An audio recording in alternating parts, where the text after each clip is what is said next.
What's up, everybody? Welcome back to the AM, guys. Welcome back to 5 Minute Rants. Well, guys, today I want to talk about work, and I want to talk about why you're doing the work you are and why we do the work we do, and the heart and the reasonings behind performing the work. And I think this is very important. One of the reasons why I'm bringing this up is I had a conversation with my wife earlier this week, and it's actually what sparked this thought. And I think it's very important to talk about. So normally there's two reasons why people do work. One is to look good in front of others and to keep them happy, right? I want to look good and I want to show off in front of others and do all these other things. The other reason why people do work is simply this. I want to do what is best for myself and I want to love myself. And if I do that, I will actually provide value for others and I'll be able to give. And those are the two different heart positions behind work normally. When you are doing work to keep people happy, it does not work. It breaks 100% of the time. It breaks so often. It's not funny because you're violating a principle. You are not in charge of other people's emotions. Yes, you can do things that affect them and hurt them. But at the end of the day, it's still my decision to get angry and mad. And it's still my decision to forgive and let go or move on. It doesn't matter what anybody does to me. Those are my decisions. And when people do work to try and take those decisions from me, it doesn't work because you can't take those decisions unless I gave them away. But even then, that's still my decision to do something with it. So the point that I'm trying to make is this: you can't violate agency and you can't violate that.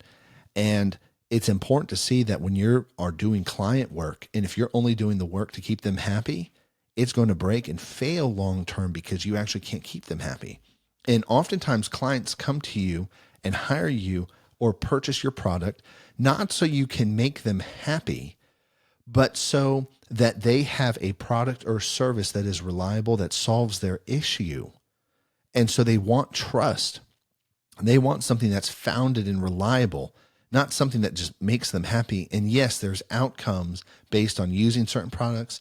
There's outcomes based on interacting with things. But if you look at all the Coca-Cola ads, drink Coca-Cola, you'll be happy. Your family will be happy. That's not a guaranteed outcome. Those are decisions. However, it can be like that if you have Coca-Cola at family gatherings and y'all love to get together and there's happiness and Coke's part of that memory.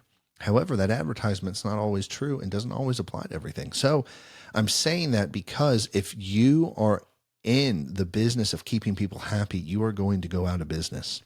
You will not stay in business very long because your job isn't to keep people happy. Your job's to deliver on promises. And how do you deliver promises? How do you keep your word? You become the type of person who keeps their word. You become disciplined. You have a plan. You do all the small work that nobody sees. And when you're doing work to love yourself, nobody sees you do it. Everybody always sees like, oh, I climbed to the top of Mount Everest. Awesome. What about all the 3 years of training it took so you don't die in the death zone on Mount Everest, so you can actually scale and climb the mountain? Nobody ever sees the 3 years of work. They only see the summit. And the summit is where a lot of people try and live, and they stay on that summit to keep people happy, and it doesn't work. I found personally that when you let go of that, everything in life changes. My marriage is based off this with my wife. We talk about this a lot, how our marriage is, there's vision behind it, right? It's not just, hey, let's just keep each other happy and we're married to keep each other happy. That's miserable. Most people that you meet along in life, and you can probably think of some in your life that all they want you to do is keep them happy and do these things. It's a miserable relationship. Versus, wow, we're producing something together. We're accomplishing something in life. We are actually building something together.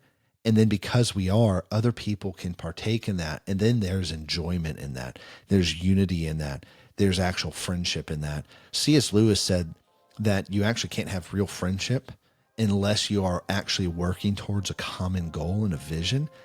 And he said that that's his definition of friendship. And I agree with that. And most friendships are normally based off common goals. Sometimes that common goal is cool. We're going to play video games. It's not a good goal, but that's the goal. And so you find friendship there.